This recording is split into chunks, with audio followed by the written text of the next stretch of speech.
Hello everyone, my name is Kulfasha और आप सभी देख रहे हैं मेरा official channel DU education club.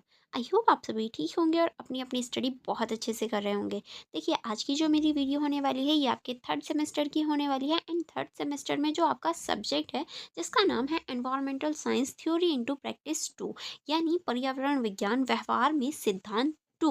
अगर आपके पास भी ये बुक है तो ये वीडियो आप लोगों के लिए बहुत ज़्यादा इंपॉर्टेंट है।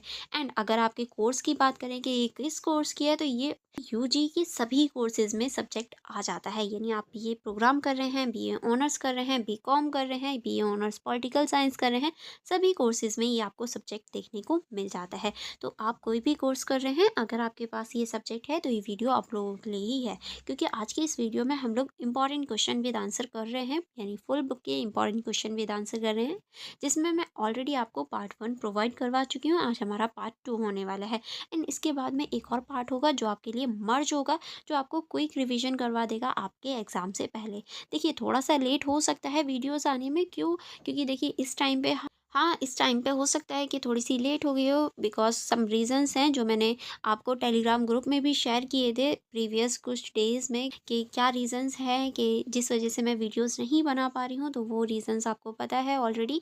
एंड आज की इस वीडियो, डोंट वरी, मैं आपके एग्ज़ाम से पहले, क्योंकि बहुत सारे स्टूडेंट ने मुझसे कहा था कि मैम ये वाला सब्जेक्ट कवर करवा दीजिए, तो मैं आपको एग्ज़ाम से पहले सारी चीज़ें प्रोवाइड करवा दूँगी, ओके? एक मर्ज वीडियो भी हो जाएगी जो आपकी क्विक रिवीजन के लिए होगी। एंड एक क्वेश्चन पेपर भी हो जाएगा जिससे आपको पता चल जाएगा किस टाइप से क्वेश्चंस पूछे जाते हैं, ओके? एंड मैं आपको आपकी इन्फॉर्मेशन के लिए बता दूँ, अगर आपने अभी तक यूट्यूब चैनल को सब्सक्राइब नहीं किया तो जल्दी से कर लीजिए ये सारी वीडियोज़ देखने के लिए। अदरवाइज़ चैनल इधर उधर हो गया ना, तो फिर ढूंढना मुश्किल हो जाएगा, फिर चैनल पर नहीं आ पाओगे। इसीलिए देख लीजिए एंड सब्सक्राइब कर लीजिए। एंड इसके नोट्स देखना चाहते हैं तो आप मेरे यूट्यूब चैनल की मेंबरशिप ज्वाइन कर सकते हैं। अदरवाइज सेकंड वे भी है जो वीडियो के लास्ट में मैं बताती हूँ, तो वीडियो के लास्ट तक बने रहना, ठीक है? चलिए स्टार्ट करेंगे। यानी हमने फर्स्ट वीडियो जहाँ तक हमने कंप्लीट कर ली थी, उससे आगे अब हम सेकंड वीडियो की स्टार्टिंग करते हैं, ओके? नेक्स्ट क्वेश्चन है हमारा, एक उदाहरण के साथ चर्चा कीजिए कि बड़े जानवरों की विलुप्त होने के लिए अवैध शिकार किस प्रकार जिम्मेदार है। यानी आपको उदाहरण भी बताना है, यानी एग्जाम्पल के साथ बताना है कि जो बड़े जानवर होते हैं वो विलुप्त, यानी जो खत्म हो रहे हैं, उनकी जो संख्या बिल्कुल खत्म हो रही है, उसमें अवैध जो शिकार है, यानी उनका शिकार करना मना है फिर भी शिकार होता है, वो किस तरह से जिम्मेदार है उनकी विलुप्ति के लिए, या ये कहें उनके ख़त्म होने के लिए, आपको ये बताना है। तो इसमें हम देखेंगे अवैध शिकार और बड़े जानवरों की जो विलुप्ति है वो किस तरह से होती है। तो इसमें आप लिखेंगे अवैध शिकार का अर्थ है कानून द्वारा संरक्षित वन जीवों का शिकार, हत्या या पकड़ना। यानी ऐसे जीव या ऐसे ये जो जीव हैं, जो हमारे वन जीव हैं, उनको पकड़ना, उनकी हत्या करना, उनका शिकार करना, जो कि सरकार द्वारा मना किया गया है फिर भी करना, वो हमारा अवैध में आ जाता है। यह शिकार बिना अनुमति, गैर कानूनी तरीके और व्यावहारिक लालच के कारण किया जाता है। क्योंकि देखिए, अब कोई चीज़ सरकार ने मना की है और वो चीज़ मिलेगी भी महंगी, बिकेगी भी महंगी, तो उस लालच में आकर भी, या अपने लालच में, अपने शौक के लिए भी बहुत सारे लोग ऐसी हरकतें कर जाते हैं। अवैध शिकार आज दुनिया भर में बड़े जानवरों के विलुप्त होने का प्रमुख कारण बन चुका है, क्योंकि बड़े जानवर धीरे धीरे प्रजनन करते हैं और उनकी संख्या पहले ही कम होती है। यानी जो बड़े जानवर होते हैं वो धीरे धीरे ही प्रजनन करते हैं, ऐसा नहीं है बहुत सारे बच्चे पैदा करते हो, वो थोड़े से ही बच्चे पैदा करते हैं, और हम उन्हें भी मार दें तो उनकी जो संख्या है वो तो कम होगी ही, जाहिर सी बात है। अगर इसमें उदाहरण दें तो पहला हम देखेंगे बाघ। बाघ किस तरह से, बाघ भारत का राष्ट्रीय पशु है और एक बड़ा, शक्तिशाली तथा शीर्ष शिकारी है। यानी देखिए, ये जो बाघ है वो हमारा राष्ट्रीय पशु भी है और ये बड़ा भी है और शक्तिशाली शिकारी भी है। बाघों का अवैध शिकार मुख्य रूप से उनकी खाल, हड्डियों, दांत और अन्य अंगों के लिए किया जाता है, जिनका उपयोग अवैध व्यापार और पारंपरिक दवाओं में किया जाता है। इसीलिए ही बाघ का शिकार होता है। अवैध शिकार का प्रभाव, यानी इसका क्या प्रभाव पड़ता है, संख्या में तेजी से गिरावट आ जाती है। यानी जो बाघों की संख्या है वो बहुत तेजी से गिरावट में देखी गई है। अवैध शिकार के कारण बाघों की संख्या तेजी से घटती है। एक बाघ के मारे जाने से केवल एक जानवर नहीं बल्कि पूरी प्रजनन संख्या प्रभावित हो जाती है, ठीक है? नेक्स्ट अब हम देखेंगे प्रजनन दर कम होना किस तरह से। बाघ धीरे प्रजनन करते हैं। यदि वयस्क बाघ मारे जाते हैं तो नई पीढ़ी विकसित होने का अवसर नहीं मिलता। यानी अगर हम बड़े-बड़े जो बड़े बाघ हैं उनको मार देते हैं तो नई पीढ़ी कैसे बनेगी? ज़ाहिर-सी बात है वो विकसित ही नहीं होगी तो उनकी संख्या जो है वो तो कम होगी ही। नेक्स्ट अब हम देखेंगे पारिस्थितिकी असंतुलन किस तरह से बाघ वन के खाद्य श्रृंखला के शीर्ष पर होते हैं। इनके घटने से हिरणों जैसे शाकाहारी जानवरों की संख्या बढ़ती है जिससे वनस्पति नष्ट होती है और पूरा पारिस्थितिकी तंत्र असंतुलित हो जाता है। यानी देखिए सब चीज़, हर चीज़ जो ऊपर वाले ने है वो सोच समझ के बनाई है। अब देखिए बाघ जो है वो शिकारी है और शिकार किसका करता है? हिरण का। अगर बाघ नहीं होगा तो हिरण का शिकार कौन करेगा? और हिरण अगर ज़िंदा रहेगी, बहुत ज़्यादा हिरनें हो जाएँगी, तो वो सारे पत्ते खा जाएँगी। क्यों? क्योंकि हिरण तो घास खाती है, घास पेड़-पौधे ही तो खाती है और घास पेड़-पौधे सारे हिरण खा गई, तो पर्यावरण को नुकसान नहीं होगा? पर्यावरण को नुकसान होगा। इसीलिए जो बाघ है उसका भी होना ज़रूरी है ताकि वो हिरण का शिकार कर सके, ठीक है? और नेक्स्ट अब हम देखेंगे स्थानीय विलुप्ति का खतरा किस तरह से कई क्षेत्रों में अवैध शिकार के कारण बाघ लगभग समाप्त हो चुके हैं जिससे स्थानीय विलुप्ति कहा जाता है। यानी अलग अलग क्षेत्रों में या पर्टिकुलर किसी क्षेत्र में बिल्कुल ही खत्म हो जाना किसी चीज़ का स्थानीय विलुप्ति में आ जाता है। अन्य बड़े जानवरों पर प्रभाव यानी अन्य जो बड़े जानवर हैं उन पर भी प्रभाव पड़ता है जैसे कि हाथी हो गया।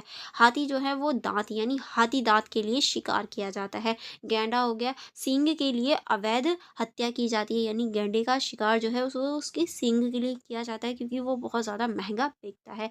तेंदुआ हो गया, खाल और अंगों के लिए इसका शिकार किया जाता है। तेंदुए की भी जो खाल है उसके जो अंग है उनका जो एक तरह से व्यापार है वो बहुत महंगा होता है। इन सभी मामलों में अवैध शिकार ने उनकी संख्या को गंभीर रूप से घटा दिया है। यानी अवैध शिकार की वजह से जो जानवरों की संख्या है वो बहुत ज़्यादा प्रभावित हुई है, वो बहुत ज़्यादा कम हो गई है। अगर निष्कर्ष की बात करें तो इसमें आप लिखेंगे अवैध शिकार बड़े जानवरों के विलुप्त होने का सबसे बड़ा मानव जीवित कारण है। बाघ जैसे बड़े जानवरों का उदाहरण यह स्पष्ट करता है कि लालच और गैर कानूनी गतिविधियां कैसे प्रकृति की अमूल्य धरोहर को नष्ट करती है। यानी देखो अगर हम ज़्यादा ही लालच करते हैं या फिर जो गैर कानूनी गतिविधियां करते हैं तो वो कहीं ना कहीं हमारी जो धरोहर है उसको ही नष्ट करने का कार्य करती है।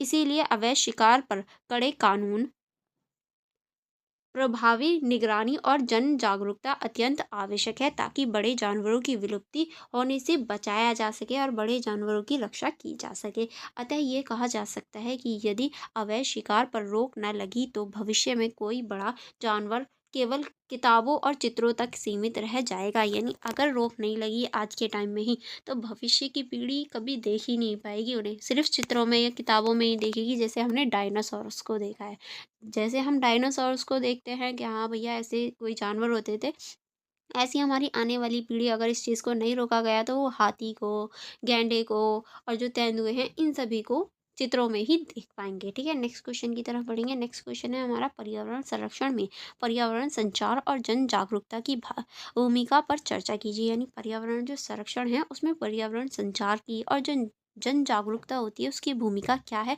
और किस तरह से भूमिका इम्पॉर्टेंट है।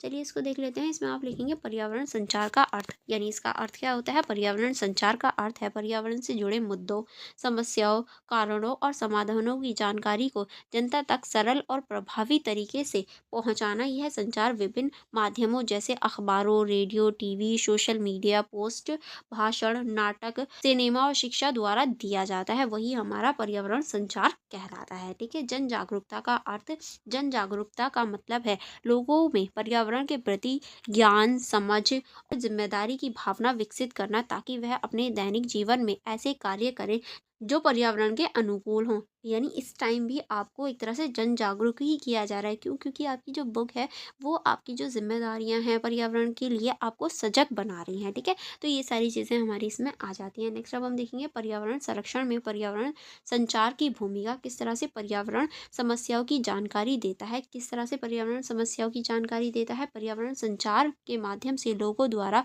प्रदूषण, जलवायु परिवर्तन, वनों की कटाई, जैव विविधता, हाशिए जैसी समस्याओं की जानकारी मिलती है। ठीक है, नेक्स्ट अब हम देखेंगे सही व्यवहार को बढ़ावा देना। लोगों को यह सिखाया जाता है कि प्लास्टिक का कम उपयोग करें ताकि जो प्लास्टिक है उनका कम प्रयोग हो सके, क्योंकि देखिए प्लास्टिक जो है वो हमारे पर्यावरण को ही नुकसान देती है। पानी और बिजली बचाएं, ये सारी चीज़ें हमें बताई जाती हैं।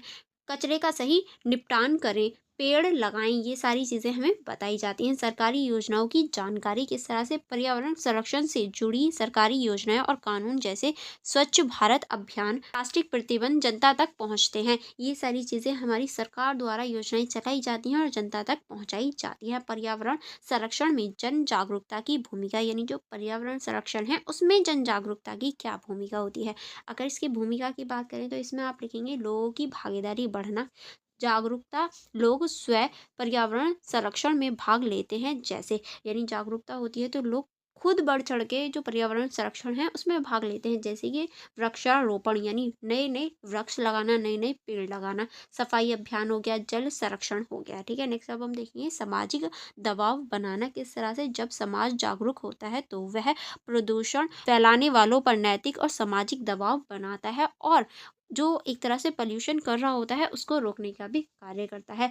भावी पीढ़ी को सुरक्षित बनाना, यानी हमारी जो भविष्य की पीढ़ी है उन्हें उसे सुरक्षित बनाना, उसे सुरक्षित करना। जागरूकता से लोग यह समझते हैं कि पर्यावरण बनाना भविष्य की पीढ़ियों के लिए आवश्यक है। अगर हम पर्यावरण को नष्ट कर देंगे तो हमारी जो भविष्य की पीढ़ी है वो पर्यावरण देख ही नहीं पाएंगी, इसीलिए उसे सुरक्षित रखना बहुत ज़्यादा ज़रूरी है। शिक्षा और मीडिया की भूमिका, शिक्षा संस्थानों बच्चों को पर्यावरणीय मूल्य विकसित करती हैं, यानी जो पर्यावरणीय मूल्य हैं वो विकसित करने का कार्य करती हैं। मीडिया पर्यावरण मुद्दों को सरल भाषा में जन जन तक पहुंचाती है, ताकि सभी लोग उस चीज़ को समझ सकें और अपनी जो एक तरह से भागीदारी है उसे बढ़ा सकें। सोशल मीडिया तेज़ी से जागरूकता फैलाने का प्रभावी साधन है, क्योंकि आज के ज़माने में सोशल मीडिया सभी यूज़ करते हैं, इसीलिए एक तरह से प्रभावी साधन हो जाता है पर्यावरण की जागरूकता फैलाने के लिए।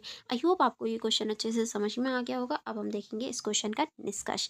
निष्कर्ष में क्या लिखेंगे आप? निष्कर्ष में लिखेंगे पर्यावरण संरक्षण केवल कानूनों से संबंधित नहीं है, बल्कि इसके लिए पर्यावरण संचार और जन जागरूकता अत्यंत आवश्यक है। जब लोगों को सही जानकारी मिलती है और वह अपनी जिम्मेदारी समझते हैं, तभी पर्यावरण की रक्षा संभव हो पाती है, या हम तभी पर्यावरण को बचा सकते हैं। अतः यह कहा जा सकता है कि पर्यावरण संचार और जन जागरूकता पर्यावरण संरक्षण की मजबूत आधारशिला है। अगर ये ना हो तो पर्यावरण जो संरक्षण है वो सही से नहीं हो पाएगा। ठीक है, अब हम देखेंगे नेक्स्ट क्वेश्चन। नेक्स्ट क्वेश्चन है हमारा पर्यावरण आंदोलन क्या है तथा यह पर्यावरण के लिए क्यों महत्वपूर्ण है? कुछ आंदोलन भी बताइए, यानी आपको इस क्वेश्चन में बताना है कि पर्यावरण आंदोलन क्या होते हैं, ये पर्यावरण के लिए क्यों महत्वपूर्ण है, क्यों इंपॉर्टेंट है, और कुछ आंदोलन भी बताने हैं। ठीक है, इस तरह से आपको ये क्वेश्चन अटेम्प्ट करना है। चलिए देख लेते हैं। एंड अगर आपको कहीं कन्फ्यूजन या कोई प्रॉब्लम भी हो तो आप मुझसे पूछ लीजिएगा। एंड आपको वीडियो कैसी लग रही है ये भी आप मुझे कमेंट बॉक्स में ज़रूर बताना अपनी फीडबैक। ठीक है, चलिए स्टार्ट करेंगे। पर्यावरण आंदोलन का अर्थ देखेंगे। इसमें आप लिखेंगे पर्यावरण आंदोलन वह संगठित प्रयास है जिसमें आम लोग, सामाजिक संगठन और कार्यकर्ता मिलकर पर्यावरण की रक्षा, संरक्षण और सुधार के लिए आवाज़ उठाते हैं। यानी आम लोग ही एक साथ मिलकर संगठन बनाते हैं, आवाज़ उठाते हैं पर्यावरण के लिए। ठीक है, मेनली सारी चीज़ें यहाँ पर्यावरण के लिए होती हैं। इन आंदोलनों का उद्देश्य सरकार और समाज का ध्यान पर्यावरण समस्याओं जैसे वनों की कटाई, प्रदूषण, बांध निर्माण, खनन और औद्योगिक क्षति की ओर आकर्षित करना होता है। यानी जो हमारी औद्योगिक क्षति है या ये है उद्योग से जो क्षति, जो नुकसान हो रहा है उसकी तरफ आकर्षित करते हैं लोगों को। ये सरल शब्दों में जब लोग अपने प्राकृतिक संसाधनों, स्वास्थ्य और जीवन की रक्षा के लिए शांतिपूर्ण तरीके से संघर्ष करते हैं तो उसे पर्यावरण आंदोलन कहा जाता है। यानी इसमें कोई भी मार धाड़ या फिर कोई भी ऐसी चीज़ें नहीं होती जो लोगों को नुकसान पहुंचाएं, सिर्फ शांति से सबको समझाया जाता है। इसमें आप लिखेंगे पर्यावरण आंदोलन पर्यावरण के लिए महत्वपूर्ण है। किस तरह से? पर्यावरण संरक्षण में जन भागीदारी, पर्यावरण आंदोलन आम जनता को पर्यावरण संरक्षण से जोड़ती हैं और लोगों को सक्रिय भागीदार बनाती हैं, ताकि वो लोग जो हैं वो पर्यावरण से जुड़ सकें। नेक्स्ट अब हम देखेंगे पर्यावरणीय अन्याय के खिलाफ आवाज़। किस तरह से यह आंदोलन उन परियोजनाओं का विरोध करते हैं जो किन किन परियोजनाओं का विरोध करते हैं? पर्यावरण आंदोलन जो होते हैं जो क्या करते हैं, वनों को स्रोत नष्ट करते हैं, यानी जो वन होते हैं उनके जो स्रोत होते हैं उनको ही नष्ट कर देते हैं, जल को प्रदूषित करते हैं, उनका भी विरोध करते हैं, स्थानीय लोगों को विस्थापित करने का कार्य करते हैं, ऐसी चीज़ों का ये लोग विरोध करते हैं। सरकार और नीतियों का प्रभाव क्या रहता है? कई पर्यावरणीय आंदोलन सरकार को कानून बनाने या सुधार करने के लिए मजबूत करती हैं। ठीक है, जन जागरूकता बढ़ना किस तरह से? इन आंदोलन से लोगों में यह समझ विकसित होती है कि पर्यावरण बचाना सबकी जिम्मेदारी है, यानी किसी एक व्यक्ति की जिम्मेदारी नहीं है, पर्यावरण को बचाना सभी की जिम्मेदारी होती है। भारत में प्रमुख पर्यावरण आंदोलन भारत में कौन कौन से हुए हैं? तो इसमें आप पहला लिखेंगे चिपको आंदोलन, जो कि हमारा 1973 में हुआ था। अगर स्थान की बात करें तो उत्तराखंड में हुआ था, और उद्देश्य वनों की कटाई को रोकने के लिए किया गया था। विशेषता, लोग पेड़ों से चिपक कर उन्हें काटने से बचा रहे थे। ठीक है, वनों के संरक्षण की दिशा में ऐतिहासिक कदम मिला था यहीं से, चिपको आंदोलन से। अगर नर्मदा बचाओ आंदोलन की बात करें, क्योंकि हमारा सेकंड जो आंदोलन है वो है हमारा नर्मदा बचाओ आंदोलन, इसका जो उद्देश्य बड़े बांधों से होने वाले पर्यावरण नुकसान और स्थापना को रोकना था। अगर नेतृत्व की बात करें तो मेधा पाटकर ने किया था। महत्व की बात करें तो विकास और पर्यावरण के संतुलन पर सवाल उठाया था। नेक्स्ट आप इसमें लिखेंगे साइलेंट वैली आंदोलन। स्थान जो था वो केरल था, और उद्देश्य जो था वो जलविद्युत परियोजना से वर्ष वन की रक्षा करना था। ठीक है, नेक्स्ट आगे चलेंगे। परिणाम क्या हुआ? परियोजना रद्द हुई और जो वन संरक्षित क्षेत्र है उसकी घोषणा की गई। नेक्स्ट अब हम देखेंगे अप्पिको आंदोलन, जो कि कर्नाटक में हुआ था। उद्देश्य जो था वो वनों की रक्षा करना था। प्रेरणा जो थी वो चिपको आंदोलन से मिली थी इन लोगों को। अब देखिए, ऐसा नहीं है सिर्फ यही आंदोलन हुए, आंदोलन बहुत सारे हुए हैं, आप इनके आगे भी लिख सकते हैं, बट ये आंदोलन इम्पॉर्टेंट है। ठीक है, इसलिए मैंने आपको ये आंदोलन बता दिए हैं। अब हम देखेंगे इस क्वेश्चन का निष्कर्ष। निष्कर्ष में आप लिखेंगे पर्यावरण आंदोलन समाज और सरकार के बीच सेतु का कार्य करते हैं। यह न केवल प्रकृति की रक्षा करते हैं, बल्कि लोगों को उनके अधिकारों और कर्तव्यों के प्रति जागरूक भी बनाते हैं। ठीक है, अतः कहा जा सकता है कि पर्यावरण आंदोलन पर्यावरण संरक्षण के लिए अत्यंत और प्रभावशाली साधन है। ठीक है, आई होप आपको क्वेश्चन एंड उसका जो निष्कर्ष है वो अच्छे से समझ में आया होगा। अब नेक्स्ट क्वेश्चन की तरफ बढ़ेंगे। नेक्स्ट क्वेश्चन है हमारा प्राकृतिक आपदाओं की मुख्य विशेषताओं को स्पष्ट कीजिए, यानी जो प्राकृतिक आपदाएं होती हैं उनकी जो मुख्य विशेषता है वो क्या क्या है, ये आपको बतानी है। ठीक है, पहले हम देखेंगे प्राकृतिक आपदा का अर्थ, यानी प्राकृतिक आपदा क्या होती है। प्राकृतिक आपदा वह घटना है जो प्रकृति की शक्तियों के कारण अचानक घटित होती हैं और जिसने मानव जीवन, संपत्ति, पर्यावरण और अर्थव्यवस्था को गंभीर नुकसान पहुंचा है। भूकंप, बाढ़, सूखा, चक्रवात, भूस्खलन, ज्वालामुखी विस्फोट आदि प्राकृतिक आपदा से प्रमुख उदाहरण हैं। यानी ये सारी जो चीज़ें हैं वो प्राकृतिक आपदा में आ जाती है। प्राकृतिक आपदा की मुख्य क्या क्या विशेषताएं होती हैं? पहला आप लिखेंगे प्राकृतिक कारणों से उत्पन्न होती है। ऐसा नहीं है कि कोई मनुष्य जाकर उन्हें उत्पन्न करता हो, नहीं, वो प्रकृति ही उत्पन्न करती है। प्राकृतिक आपदाएं प्रकृति की प्रक्रिया जैसे पृथ्वी की आंतरिक हलचल, मौसम परिवर्तन और भूगर्भीय गतिविधियों के कारण होती है। इनमें ये मानव की सीधी भूमिका नहीं होती, यानी मानव इसमें डायरेक्ट भूमिका नहीं निभाता। हालांकि मानव गतिविधियां इन्हें प्रभाव को बढ़ा सकती हैं, और मानव की जो गतिविधियां हैं वो बढ़ाती तो हैं, बट डायरेक्टली हम इनसे इंटरफेयर नहीं करते। नेक्स्ट अब हम देखेंगे अचानक घटित होना, यानी ये जो घटनाएं होती हैं वो अचानक होती हैं, ऐसा नहीं है पहले से पता हो, नहीं, वो अचानक ही घटित होती हैं। अधिकांश प्राकृतिक आपदाएं अचानक और बिना चेतावनी के आती हैं, जैसे भूकंप हो गया और भूस्खलन हो गया, जिससे बचाव और तैयारी का समय कम मिलता है, यानी इससे बचाव और इसकी तैयारी का टाइम बहुत कम होता है। नेक्स्ट अब हम देखेंगे व्यापक जन धन हानि, यानी व्यापक रूप से जन धन की हानि होती है प्राकृतिक आपदाओं से। यानी जो प्राकृतिक आपदाएं होती हैं उनसे किस तरह से लोगों की मृत्यु और चोटें मिलती हैं, घर, सड़क, पुल और जो फसल होती हैं वो नष्ट हो जाती हैं। आर्थिक नुकसान होता है, यानी आर्थिक रूप से बहुत बड़ा नुकसान हो जाता है, स्वास्थ्य रूप से बहुत बड़ा नुकसान हो जाता है, क्योंकि लोगों की चोट लग जाती है। ठीक है, नेक्स्ट अब हम देखेंगे पर्यावरण पर गहरा प्रभाव। आपदाओं से ये पर्यावरण पर भी गहरा प्रभाव पड़ता है। किस तरह से पर्यावरण पर गहरा प्रभाव पड़ता है? वन नष्ट हो जाते हैं, जल स्रोत प्रदूषित हो जाते हैं, भूमि की उर्वरकता घटती है, या ये कहें भूमि की उर्वरकता कम हो जाती है। नेक्स्ट अब हम देखेंगे पुनर्व्यास और पुनर्निर्माण की आवश्यकता। किस तरह से आपदा के बाद प्रभावित लोगों के लिए राहत कार्य किया जाता है, पुनर्व्यास किया जाता है, ताकि जो लोग बच गए हैं या जो लोग बचे हैं उन्हें सही से सारी चीज़ें मिल सकें। पुनर्निर्माण की आवश्यकता होती है ताकि वो दोबारा से शुरू कर सकें। इन सारी जो चीज़ें हैं या ये सारी जो चीज़ें हैं उनकी आवश्यकता हो जाती है। अगर हम क्षेत्रीय विशेष तक सीमित होना, किस तरह से ये क्षेत्रीय विशेष तक ही सीमित होती है, यानी ऐसा नहीं है कि पूरे वर्ल्ड में एक साथ हो जाए, नहीं। प्राकृतिक आपदाएं अक्सर विशिष्ट क्षेत्रों में अधिक प्रभाव डालती हैं, जैसे कि यानी एक ही क्षेत्र पर बहुत ज़्यादा प्रभाव डालती है, जैसे कि तटीय क्षेत्रों में चक्रवात होता है, पर्वतीय क्षेत्रों में भूस्खलन होता है और शुष्क क्षेत्रों में सूखा होता है। ये ऐसा नहीं है कि जहाँ बहुत ज़्यादा पानी है वहाँ सूखा पड़ जाएगा, ऐसा थोड़ी ना हो सकता है। और जहाँ एक तरह से जो तटीय क्षेत्र हैं वहाँ भूस्खलन आ जाएगा, वहाँ चक्रवात होता है तटीय क्षेत्रों में, ठीक है। तो ये सारी चीज़ें हम देख सकते हैं। मानव गतिविधियों से प्रभाव बढ़ना, किस तरह से मानव गतिविधियाँ जो होती हैं वो इसका प्रभाव बढ़ा देती हैं, जैसे कि वनों की कटाई हो गया, नियमित शहरीकरण और जलवायु परिवर्तन प्राकृतिक आपदाओं की तीव्रता और प्रभाव को बढ़ा देती हैं। क्योंकि अगर वनों की कटाई होती है, क्या होता है, अगर थोड़ी बहुत आता भी है, जैसे कि भूस्खलन हो गया, ये सारी चीज़ें थोड़ी बहुत आ रही हैं, तो वन वगैरह है, सारी चीज़ें अच्छी हैं, तो हमारी प्रकृति ही उसको रोक देती है। बट अगर हम उन्हें वनों को काट दें, सारी चीज़ें ख़त्म कर दें, तो वो तो बढ़ ही जाएगा, फिर उसे रोकेगा कौन? तो इस वजह से हमारी जो हरकतें हैं वो उस चीज़ को बढ़ा देती हैं, ठीक है? अब हम देखेंगे निष्कर्ष। निष्कर्ष में आप लिखेंगे प्राकृतिक आपदाएँ प्रकृति का हिस्सा हैं, लेकिन इसके प्रभाव को उचित योजना, जागरूकता और आपदा प्रबंधनों के माध्यम से कम किया जा सकता है। इसलिए प्राकृतिक आपदाओं की विशेषताओं को समझना पर्यावरण विज्ञान के अध्ययन के लिए अत्यंत आवश्यक है। इसीलिए आपको भी बताया जा रहा है। अतः कहा जा सकता है कि प्राकृतिक आपदाएँ अचानक आने वाली विनाशकारी और व्यापक प्रभाव डालने वाली घटनाएं हैं, यानी एक साथ आती हैं, विनाशकारी प्रभाव डालती हैं और एक साथ चली जाती हैं। ये हमारी प्राकृतिक आपदाओं में हो जाती हैं, ठीक है।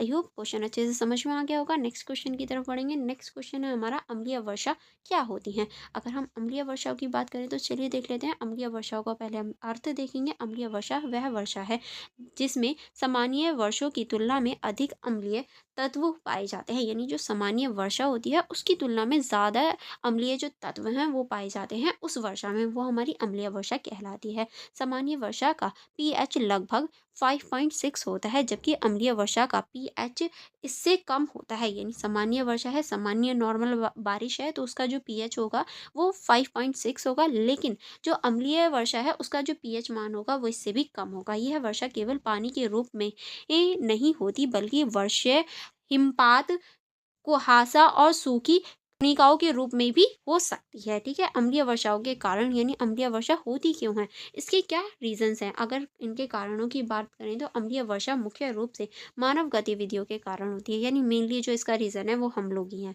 हम लोग ही अम्लीय वर्षा को बढ़ाते हैं, ठीक है।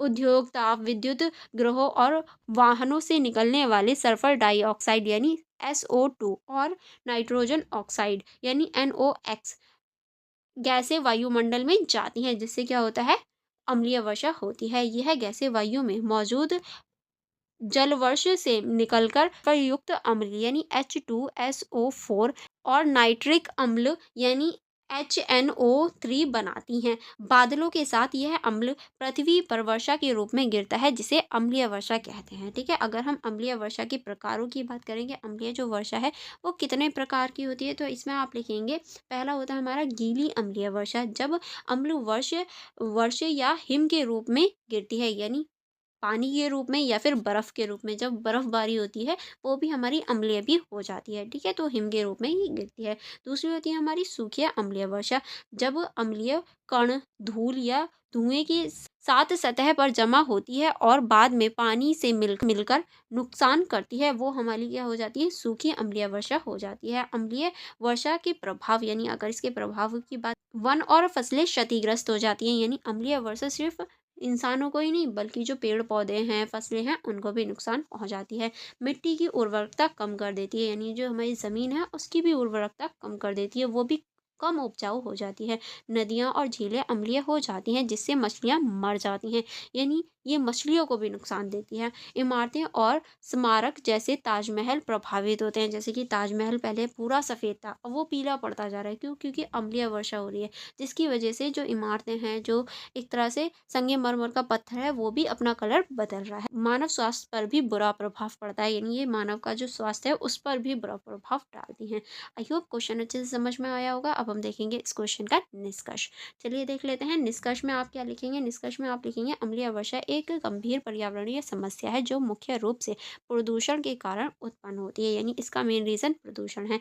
यदि वायु प्रदूषण पर नियंत्रण न किया जाए तो अम्लीय वर्षा से पर्यावरण और मानव जीवन को भारी नुकसान हो सकता है। ठीक है, अतः अम्लीय वर्षा को रोकने के लिए प्रदूषण नियंत्रण और स्वच्छ ऊर्जा का उपयोग अत्यंत आवश्यक है। इसीलिए भी हमें प्रदूषण को रोकना चाहिए ताकि अम्लीय वर्षा जैसी समस्या हमारे सामने नहीं आए। अब हम देखेंगे नेक्स्ट क्वेश्चन। नेक्स्ट क्वेश्चन है हमारा, भारतीय संदर्भ में कृषि पर जलवायु परिवर्तन के प्रभावों पर चर्चा कीजिए। यानी भारतीय संदर्भ में जो कृषि है उस पर जलवायु परिवर्तन का क्या प्रभाव पड़ता है, ये आपको बताना है।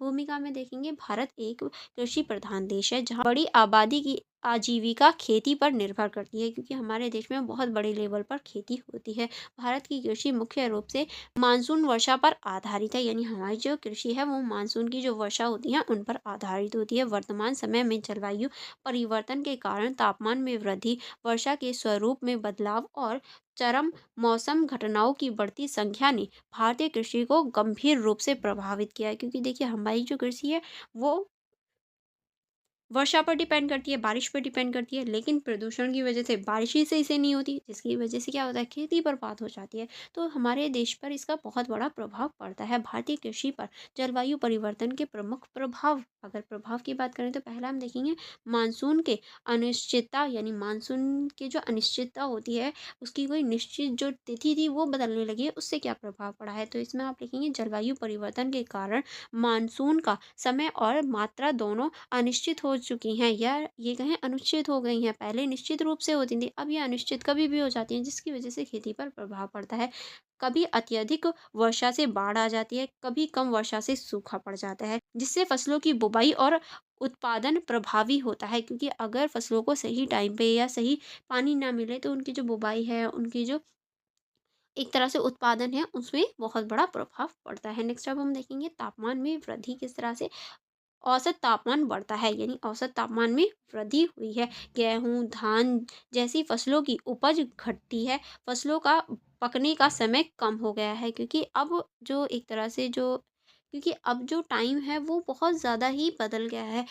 जहाँ अक्टूबर में बहुत ज़्यादा ठंड हो जाती थी, अब अक्टूबर में सब लोग नॉर्मल कपड़ों में फिरते हैं। तो जिससे क्या होता है, फसलों की जो पकने का टाइम है वो भी कम हो गया है या बदल गया है। ठीक है, नेक्स्ट अब हम देखेंगे गर्मी से फसलें झुलस जाती हैं, क्योंकि अब गर्मी बहुत ज़्यादा बढ़ गई है। सूखा और जल संकट, बार बार पड़ने वाले सूखे से भी एक तरह से जो फसलें हैं वो बर्बाद होती हैं। सिंचाई की समस्या, यानी सिंचाई सही से नहीं हो पाती। भूजल स्तर में गिरावट, यानी जो ज़मीन का पानी है वो कम होता जा रहा है। किसान वर्षा पर अधिक निर्भर हो गया है और वर्षा होती ही नहीं है, जिसकी वजह से क्या होता है, जो किसानों की एक तरह से खेती है वो बर्बाद हो जाती है। नेक्स्ट अब हम देखेंगे बाढ़ और अत्यधिक वर्षा, यानी कभी वर्षा होगी तो बहुत ज़्यादा हो जाएगी कि बाढ़ आ गई, होगी नहीं तो होगी ही नहीं। ये क्या हो रहा है, पोल्यूशन की वजह से ही बदलाव हो रहे हैं। नेक्स्ट इसी में आप इसमें लिखेंगे अचानक भारी बारिश, यानी अचानक से भारी बारिश हो जाती है तो भी हमारा जो एक तरह से बाढ़ है या फिर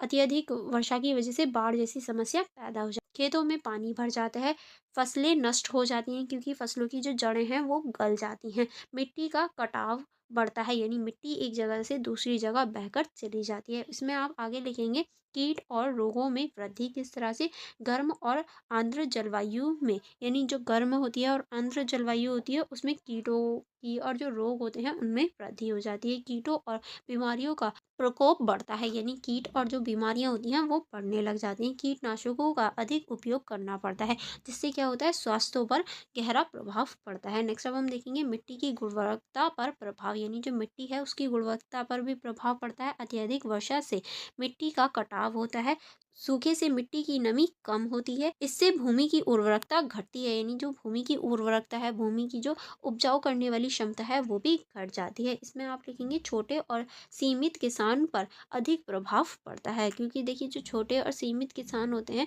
उनके पास सीमित ही पैसा होता है और वो उस पैसे को लगाकर फिर अगर उन्हें लाभ ना हो तो बहुत ज़्यादा नुकसान हो जाए। जलवायु परिवर्तन का सबसे अधिक असर छोटे और गरीब किसानों पर ही पड़ता है। क्यों? क्योंकि अगर इन्होंने पैसा लगाया और इन्हें एडवांस या ये कहें इन्हें वापस में कुछ नहीं मिला तो इनका सब कुछ ही चला जाता है। ठीक है, नेक्स्ट अब हम देखेंगे इसमें फसल नुकसान से उनकी आय घट जाती है, उनकी जो पैसे होते हैं उनकी जो आय है वो ख़त्म हो जाती है। अर्जन और पालन की समस्या बढ़ती है, यानी जो अर्जन करना और जो पालन करने की समस्या हैं वो देखने को मिलती हैं। अब हम देखेंगे इस क्वेश्चन का निष्कर्ष। निष्कर्ष में आप लिखेंगे जलवायु परिवर्तन भारतीय कृषि के लिए एक गंभीर चुनौती बन चुकी है, जिससे खाद्य सुरक्षा, किसानों की आजीविका और ग्रामीण अर्थव्यवस्था प्रभावित हो रही है। यानी हम कह सकते हैं इससे जो खाद्य सुरक्षा है, किसानों की आजीविका है और जो ग्रामीण अर्थव्यवस्था है वो गिरती जा रही है। अतः जल संरक्षण, जलवायु अनुकूलन कृषि, फसल विद्युतीकरण और सरकारी सहायता जैसे उपाय अपनाकर इसके प्रभाव को कम किया जा सकता है। लेकिन ये सारे जो हैं ये सभी को नहीं मिल पाते, जिसकी वजह से कहीं न कहीं ये किसानों की जान तक पे बात बन जाती है। यानी आपने भी ऐसे बहुत सारे किसान देखे होंगे जो नुकसान की वजह से आत्महत्या जैसी चीज़ें कर लेते हैं। तो वो यही रीज़न्स हैं, यही कारण हैं, क्योंकि उन्हें ये सारी जो सुविधाएँ हैं वो भी नहीं मिल पाती। ठीक है? अतः ये कहा जा सकता है कि जलवायु परिवर्तन से निपटने के लिए कृषि क्षेत्र में त्वरित और सतत कदम उठाना अत्यंत आवश्यक है, वरना ऐसा ना हो कोई भी जो व्यक्ति है वो किसान बनना ही छोड़ दे या कृषि करना ही छोड़ दे। अगर कृषि नहीं होगी तो हम लोग खाएँगे क्या? तो हमें कृषि के ऊपर और जो पॉल्यूशन है उसके ऊपर थोड़ा-सा ध्यान देना चाहिए, ठीक है? आई होप सारे क्वेश्चन अच्छे से समझ में आ गए होंगे एंड यहाँ आपकी फुल बुक के important question with answer cover हो जाते हैं। अगर कोई डाउट या कोई प्रॉब्लम रहती है तो आप मुझसे पूछ लीजिएगा कमेंट बॉक्स में। Otherwise for more information, for more connectivity आप मेरे यूट्यूब चैनल को सब्सक्राइब कर लीजिए। यूट्यूब चैनल को सब्सक्राइब करके बेल आइकन को प्रेस कर दीजिए, ताकि जो मेरी नेक्स्ट वीडियो आए मर्ज वीडियो आप उसे देख पाएँ एंड क्वेश्चन पेपर वाली वीडियो आए आप उसे भी देख पाएँ और अपनी स्टडी को टाइम टू टाइम कंप्लीट कर पाएँ एंड एग्जाम में अच्छे नंबर गेन कर पाएँ। एंड आप मेरा टेलीग्राम ग्रुप ज्वाइन कर सकते हैं। यहाँ अगर आपको कोई डाउट या कोई प्रॉब्लम रहती है या पर्टिकुलर किसी सब्जेक्ट की वीडियो चाहिए तो आप मुझे बता सकते हैं। आप मेरा टेलीग्राम चैनल ज्वाइन कर सकते हैं। यहाँ आपको नोट्स मिल जाएँगे, यानी ये जो आपने अभी नोट्स पढ़े हैं, आप सेल्फ स्टडी के लिए आप यहाँ से नोट्स देख सकते हैं। ये सेकंड वे हो जाता है नोट्स को देखने का।